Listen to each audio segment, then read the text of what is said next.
Tulowoze ku kigambo kye bayita okutya ebisiikirize nga gwe mutwe gw'ekyokuyiga eky'olwaleero. Ebisiikirize bitiibwa bitya? Kubanga tumanyi nti ekisiikirize kye kintu ekitalina maanyi, kye kintu omuntu ky'atasobola kukwata, kye kintu omuntu ky'atasobola kweggyako, naye ate kitiibwa kitya? Namba emu, era nga gye ngenda okusimbako ennyo essira, ekisiikirize ekisooka era kiri mu bulamu bwaffe kye tutambula nakyo, nga kye bayita okutya. Kigambo kutya bassebo ne bannyabo kibi nnyo nga gye nkomezza, era ngenda kulaga ebimu ku bikivaamu. Wali okyetegeeza nti okutya kuleeta obulwadde? Omuntu n'alwalira ddala naye nga bamubuuza nti kiki, n'abasawo ne bakikebera nga tebakiraba, naye nga kiki ekimuluma? Kutya. Kubanga bw'alowooza embeera yonna emutuuseeko alaba nga tewali ssuubi. Njukireko ne Yokaana mu kitabo ky'okubikkulirwa mbu yalaba akatabo nga teri ayinza kazingulula omuzingo gw'akatabo. Kiki kye yakola? Kwali kukaaba ng'amaanyi gamuweddemu n'essuubi. Naye ebyawandiikibwa bigaa nti empologoma ya Yuda yaliwo. Olwekyo bassebo ne bannyabo, okutya kumalamu omuntu essuubi, tekulina kalungi. Okutya kuvaamu obulwadde. Abantu bangi nnyo obulwadde buno bwa siriimu nga bwakajja baafa, naye nga kiki ekyabatta? Nga bw'atunulira ebiriwo ne bamugaa tolina ssuubi. Kiki ekiddako? Agenda mu depression. Depression nze ndiraba ng'eddalu ne kivaamu kufa. Bw'amagamaga ati bw'atunula eno bw'atunula eri ng'essuubi talina. Naye nno ŋŋenze wala. COVID abantu baafa naye kyasinga okubatta kutya. Omuntu n'alwala n'aggwaamu amaanyi ne batandika okumwewala, era abaawonawo Katonda yazza bibye. Naye ng'abantu abaalina ssente mpitirivu ne babakolako ne babajjanjaba ne babeera ku bicupa by'oxygen. Ewaffe waliwo omusajja yafa n'okufa, naye yagenda okufa nga bamubanja millions 4. Gaasi, bicupa bya oxygen ebyo ne babireeta, kino ne kiggwaamu, yamala emyezi gyali 3, naye eventually yamala n'afa. Kyengezaako ga nti si ssente naye kwali kutya. Essuubi teririiwo, yeeyongerayo bweyongezi, yeeyongerayo bweyongezi. Kutya kuleeta trauma, ekintu ne kikwata ku mutima kuli, ne kikwata ku bwongo. Buli okitunulira oga nti ye omuwala ewaffe baagenda ne bamurepinga nga muto, naye akuze, tuli almost myaka gimu takyali muwala, yagaana okufumbirwa. Buli musajja ye gw'atunuulira, mbu kitegeezebwa nti buli musajja gw'atunuulira amulaba nga kimonster mu bulamu bwe. Yafuna trauma, n'afuna enkampa ku bwongo, ku mutima. N'olwekyo ekyo ne kimulema okusembula okutambula okugenda mu maaso, okubaako by'akola n'okubeera ne famire. Lwaki? Kubanga kutya. N'olwekyo tekulina kalungi nakamu. Okutya kuleeta obuteerabawo, inferiority. Naye bwe mbeera mu bantu gw'osigala eri mu kasonda nga weekumye, weekomoma, kubanga b'olimu tobajjaamu, b'olimu balina dipulooma, gw'oli wa certificate, balina diguli, gw'oli wa dipulooma. N'olwekyo n'osigala nga gwe oli mu isolation, kubanga owulira nti ne wooli tojaawo. Embeera efaananako bw'etyo bassebo ne bannyabo tesobola kututwala mu maaso. Era omuntu obeeraawo ng'okonzibidde awo, omwaka ne guggwaako, guno ne guggwaako, guli ne guggwaako, ne bakulonda mu kkanisa okubaako ky'okola nti gwe oweereza oga nti sijja kubisobola, naye gwe okumira family life nti sijja kusobola, kale kola ku budinkoni sijja kusobola. Bwe weetunulamu ne weeweeyinga nga muli owulira nti ekifo ekyo tokijaamu, tosobola kgenda mu maaso. Nolwekyo okufa kukonzibya embeera yaffe ey'omubiri ne kukonzibya n'embeera ey'omwoyo. Okutya kuleeta imaginations. Omuntu n'otunulira ebintu n'obitya naye nga tebiriiwo, bisiikirize busiikirize. Jjukira nali nkyayimba myaka gya 12 eyo nga gitandikye twagenda Nakasongole eyo bali tugenze kuweereza kuyimba naye obudde bwatuuka ne butuzibako yali mbaga twali tulina okudda e Kampala temutambula mujja kuddayo ku makya ne batugamba nti mubeere wamu lyali ssomero baleeta ebyokwebikaawo engeri gye twali bavubuka twagadde okugendako mu tawuni naye batugamba nti mubeere wamu kuno kuliko abasezi temutambula waffe ne munnange ne tubiwuliza bannaffe bo ne basigala ffe ne twewagula tugendako mu katawuni bu trading center bw'ebyalo nga bwe mubumanyi obaako bye tugula bwe tuba tukomawo bwali lunaku lwali budde bwa mwezi yezi sanga 2 awo we tuyita waliwo engeri y'obutooketooke engeri y'obumwanyimwanyi twagenda bulungi tugula bye tuguze tukomawo waliwo akatemerero tutuuka okudda twasanga tuyita mu bumwanyi bwaffe mu butooke bwaffe kaweewoyo kafuuwa kati nange yali ankulembedde kyavanga nti owaaye waategedde nti etuwedde konze kiki omusezi wuuyo konze aliwa tumulengera mu maaso twakutamanga tuti tugenda okulaba nga omusezi naye akutama bw'ati bwe twaddanga eno kumwetegereza tugenda nga tuli distance tugenda okulaba nga naye akutama yeetegereza eno ekyaddako kulaya nduulu tukuba enduulu bannange batulya ate tetwagala kudduka kuvaawo kubanga ne gye tuddukira tetumanyiiwo tetumanyiiyo kyalo tetukimanyi ne tukubira we twali enduulu abaddukirire bagenda okujja ebiseera ebyo zaali tooki zino ez'amanda so si nkyajinga nga kati bamulisa nti aliwa tiwuuyo bagenda okumulisa bamulisa muti gwa mmwanyi mpewo ye gufuuwa buli twagiranga tuti ffe ebirowoozo bitugaa nti omuntu agize bw'ati bwe twaddanga eno kumwetegereza nti agize bw'ati ekyaddako zaali nduulu naye enduulu ze twali tutya n'omuntu gwe twalaba eyali agolola emikono okutukwata yali liddawa basebo ne bannyabe ekyo kye kiyitibwa okutya bwatulemesa okubaako kye tukola bwatulemesa okugenda mu maaso bwatulemesa okudduka ekyaddirira twali kulaya nduulu naye nga ne bye batubuuza bye tutidde tetukola tutya tetubiraba nolwekyo ekigambo kutya mu bulamu bwaffe kibi era Katonda takyagalira ddala okutya kuleeta okufa kyonna kyogeddeko muntu n'afiira ddala nga babuuza ki ekigize ekimuzi nti tewali naye olwokubanga yafuna embeera ey'okulwala embeera ey'obweraliikirivu ebintu n'aba nga talina solution yabyo yagwa eddalu tambudde ku makubo mmotoka zimukoonye kinzijukiza bwe nali nkyavuga kasitale tyedda sanga omusajja mukubira engombe okuba engombe omusajja asala naye ng'omusajja tafaayo muvubuka wa boda kyava amukwata n'amuteeka wabbali naye nga bamubuuza nti kiki omusajja talina nsonga gyawa kati abamumanyi kye babagamba omusajja oyo omukazi w'okuva lwe yafa ebirowoozo byamuddukako era ebiseera ebisinga bataasa mutaasa okuva mu kkubo ate ne bamugamba okubeera eka tasigalawo asigala atambula nolwekyo okutya bassebo ne bannyabo si kulungi okutya kuleeta confusion mu birowoozo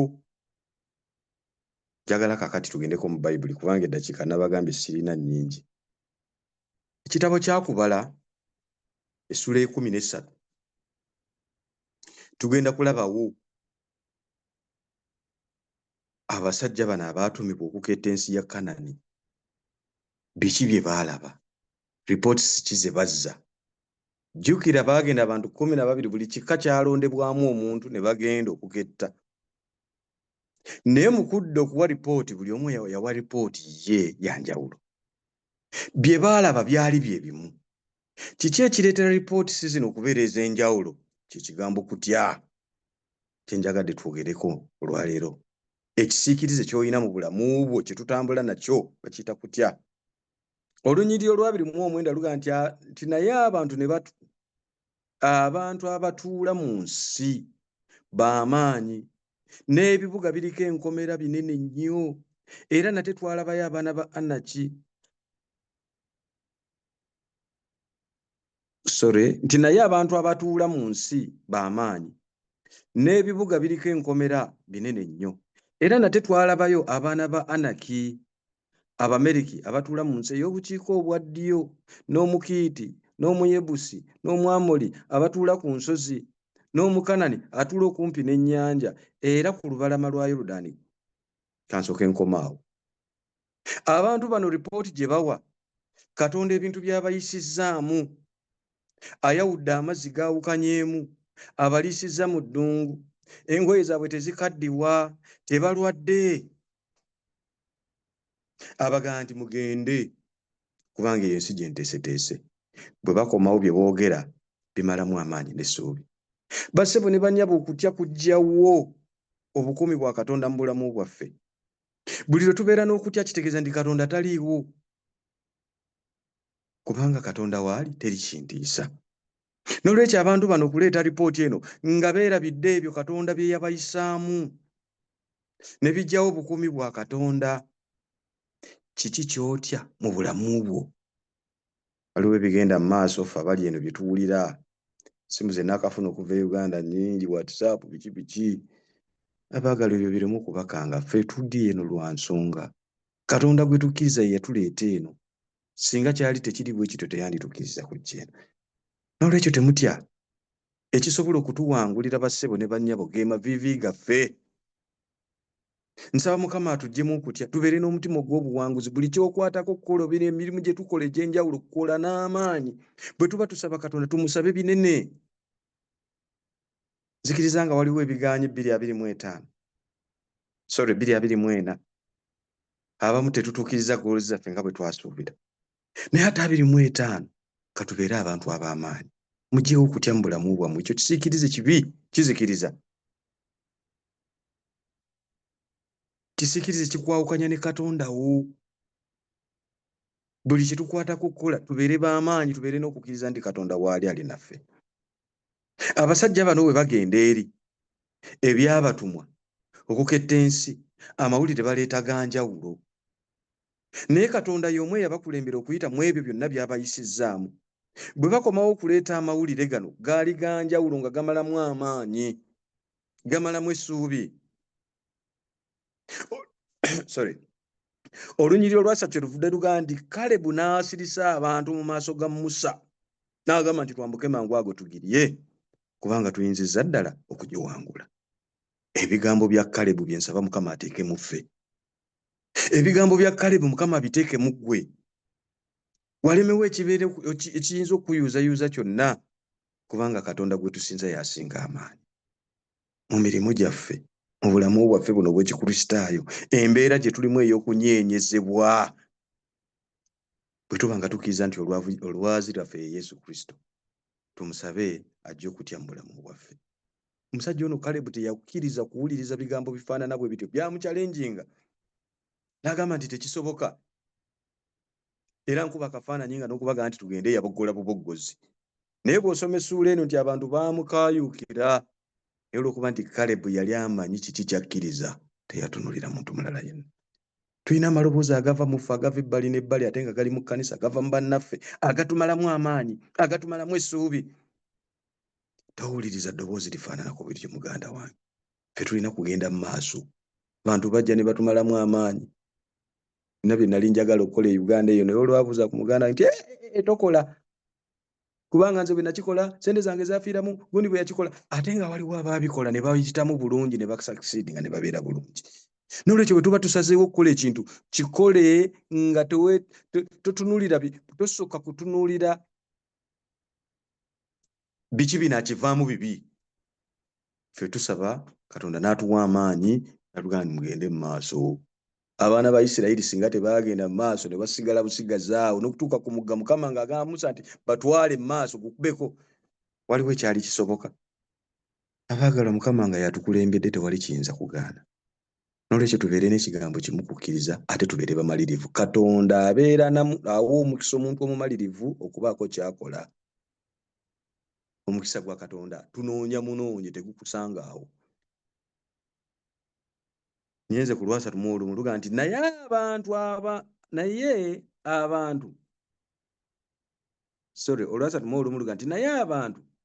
abaayambukira wamu naye ne bagamba nti tetuyinza kwambuka ku bantu abo kubanga batuyinza amaanyi, ne baleeta ebigambo ebibi eby'ensi gye baali bakesse eri abaana ba Isirayiri nga boogera nti ensi gye twayitamu okugiketta ensi eriira ddala abagituulamu, n'abantu bonna be twalaba omwo basajja bawanvu nnyo, era twabalayo bannaffe abaana ba Anaki abaava ku bannaffe, naffe ne tuba mu maaso gaabwe ng'obwacaaka, era bwe twali mu maaso gaabwe. Bassebo ne bannyabo, ffe mu maaso ga Katonda nga tuli naffe teri ayinza kutulaba nga kacaaka.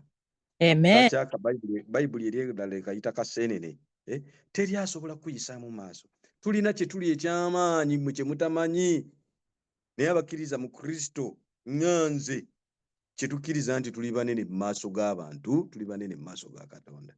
Omuntu yenna alema okuyisaamu amaaso, weewulire nti wooli mu Mukama waffe Yesu Kristo. Muggyeewo okutya mu bulamu bwammwe. Okutya tekulina gye kugenda kututwala, okutya tekugenda kutuwanguza. Njagala kusomayo ebigambo bitono nga naatera okumaliriza mu Kubikulwa essula ya 21. Kumanya Katonda naye tayagala kutya, akukyayira ddala. Essula ya 21 olunyiriri olw'omunaana ayogera ebigambo bino.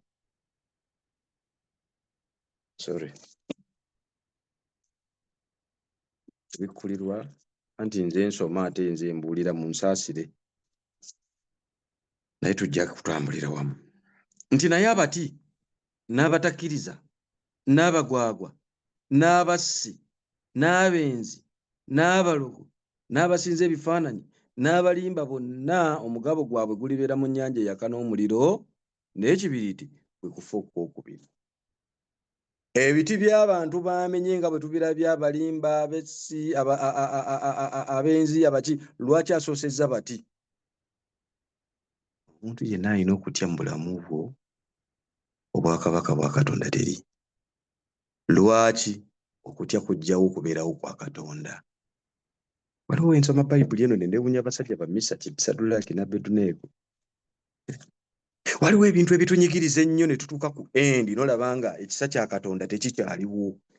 Naye njagala okuba akafaananyi abasajja bano nga babakutte, omuliro bagukumye, babawaddeyo second chance, babazinzeeko.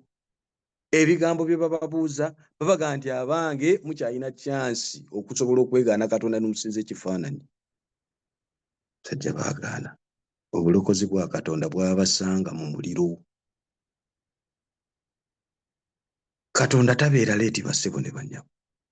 Obulokozi bwa Katonda weebuli essaawa yonna. Ffe tulabanga Katonda atuggyeeko ebibatu, naye Katonda waali. Olwekyo mu mbeera eriwo eno njagadde nnyo njogereko, ereme okubatiisa. Fukamira ku maviiviigo, Katonda alina ekyokuddamu. Nina ebintu bye mpise mu wiiki eno, nina tests ze mbadde nkola naye nga nzitya. Ku interview nga mbutya. Luli akaasooka ne nkagwa, naye Katonda wange saakusabye. Naye abaagala njagala okubakakasa nti Katonda alina ensonga lwaki akolera ebintu mu budde obutuufu. Bwe nafuna riteeke ne ndyoka nkuba kali, nange ne neewuunya n'okwewuunya kubanga tekaayonya. Naye ffe ekintu kasita kikuyuuyaamu kiti katono nnyo nga tudduka. Gye tuddukira be tukaabira ebizibu byaffe byongera n'okugyawo obwa Katonda. Gw'okaabira ebizibu byo ye tamanyi Katonda, naye buli lwalowooza nti nzirukirewa, ndaba ne gundi omu Seventh Day, omu Adventist, omukristaayo naye akaaba. Olaba Katonda waffe bwe tumuweebuula. Olwekyo kukaaba kwaffe bassebo ne bannyabo kubeere kwa mutima. Kaabiraani? Kaabira Katondawo. Nzikiriza nti mweteefuteefu. Katonda byakuyisizaamu, ebbanga ly'otuuseemu, emyaka gy'olina, lwaki tebikumala okutegeera nti Katonda waali ssaawa yonna? Njagala mujjukire, njagala kusembyayo ne kasitoole kano ak'omwana. Lesoni eyo eyiseeko emabega, sijjukira oba mwaka guwedde oba guli. Mwana nga bali mu nnyonyi etabuse. Oba mujjukira kasitoole ako, nnyonyi etabuse, kitaawe ye pilot, mwana yalina ebyokuzannyisa byawo. Bano bakola mu nnyonyi bagamba naye ennyonyi etabuse, buli omu yeerabirire, abantu badde eno badde eri badde eno. Omwana nga tali bothered at all. Tuusa omu ku bakola ku nnyonyi kyava amubuuza nti owange, gwe nga tofaayo? Omwana kyava agamba nti nfeeyo ki nga taata ye pilot. Amina. Abaagalwa tufeeyo ki nga Katonda waffe ye payirooti. Mukama atusaasire. Ebiseera bye tulimu si byangu. Twongere kwenyweza, twongere kuweereza Katonda. Tolina kintu kyonna ky'ogenda kufuna mu nsi muno nga toweereza Katonda. Ensimbi bwe tuzifuna bassebo ne bannyabo, katujjukire nti Katonda alina okuweerezebwa. Ebyetaago byonna tubimalirize, ate naffe tutuukirize ebyaffe. N'ebyekkanisa tubikole tutya? Tubituukirize. Nsaba Mukama abawe omukisa. Ebigambo nja kukoma ku ebyo. Mukama abawe omukisa. Mukama ayongere okubanyweza. Mukama ayongere okuba na buli muntu yenna kuffe, naddala abali eno. Katonda w'eno si mwangu nnyo ng'ow'eri. Naye Katonda eyatuleeta eno alina ensonga lwaki yatuleeta. Olwekyo temutya. Eno embeera eriwo ereme okubaterebusa. Katonda ajja gituyisaamu. Embeera eriwo nja kukoma awo bwe njogera bwe ntyo mukitegeera bannayuganda bannange abali eno. Oyinza okubeera eno ng'ebintu embeera eyo eyinza okuba nga ebitwaliramu neefaananako bw'etyo. Neeyingira weggalire nga Danyeri bwe yali mu ddirisa nga alitunudde Yerusaalemi yasabanga emirundi 3. Wegayirire Katonda. Katonda yalina ekyokuddamu ekisinga obulungi. Olwekyo bassebo ne bannyabo, Mukama ayongere okubeera nammwe. Munzikirize teyo okusaba. Oteeke ku mitwe gyammwe. Okusaba kwe ngenda okuwaayo sijja kubuuza nti gwe nkusabire ki, gwe nkusabire ku ki. Naye mukkirize nti okusaba kwe tugenda okuwaayo, Katonda akutegeera bulungi buli muntu yenna. Gwe mu mutima gwo bw'oli nga tukotese ku mitwe okusaba, njagala olowooze ku nsonga yo, Katonda agenda kugikolako mu maanyi ag'ekitalo n'obuwanguzi. Kale katusabe. Katonda kitaffe omwagalwa, twagala okwebaza olw'ekiseera ky'otuwadde waniza Ssabbiiti y'entukuvu. Twagala okwebaza olwa buli omu kyaliko kyakola kimubeezaawo ne famire ye. Twagala okwebaza Katonda waffe kubanga tukyasobola okwogera ku linnya lyo. Kiseera kya muwendo ky'otuwa kubanga twogera ku linnya lyo ekyetabala. Tuyize ku kigenge kisinga obukulu era ekisiikirize ekigenda okulya obulamu bwaffe nga kiyitibwa kutya. Katonda waffe tulina okutya kubanga twerowoozaako nti buli mbeera yonna tusobola okwerwanirira. Kyetuvudde tujja mu maaso go Mukama tulwanire entalo zaffe. Buli muntu yenna awuliriza ali ku pulatifomu eno mu kiseera kino Mukama alina ensonga ennene mu bulamu bwe emuleetedde okutya, emuleetedde okusoomoozebwa. Bw'atunula eno nga talabawo buddukiro, bw'atunula eri talabawo buddukiro. Tukwegayira Mukama, wakati mu bibuuzo ebituwaanyisiganyizibwa mu bwongo bwaffe bingi, kkiriza okubeera ekyokuddamu. Embeera eriwo ogiraba Mukama, naye tukkiriza okutulwanirira. Eri bannaffe abafaananako Mukama bwe batyo nga ebintu tebitambula bulungi, kkiriza okubeera mu bulamu bwabwe. Tusaasire Yesu. N'ekisinga byonna Mukama kye tusinga okuyaayaanira, ebifo bye wagenda okututeekerateekera bitunywereze. Eno ensi tetulina kye tugenda kugiryamu, naye ng'obulamu bw'otuwadde tusaba ebirungi ebirimu obituwe. Bino bwe biga biganye Mukama kye tusinga okwetaaga ennyo bwe bulamu obutaggwaawo. Ebifo ebyo bye wagenda okuteekateeka, ebifo ebyo bye wagenda okunyweza, nsaba buli muntu yenna awulira wano ize ebifo ebyo Mukama buli omu omuteekereteekere ekifo kye. Abalwadde bwe bali, kkiriza Katonda waffe okujjanjaba buli omu kubanga twagala okusinza nga tetulina nkenyera.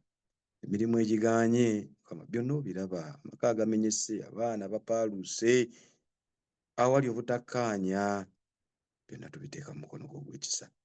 Tubeere, tusaasire. Kusinga byonna Mukama, ekigambo kyo kisigale nga ku lulimi lwaffe, kibeere ng'ettabaaza eri ebigere byaffe nga tufuluma nga tuyingira.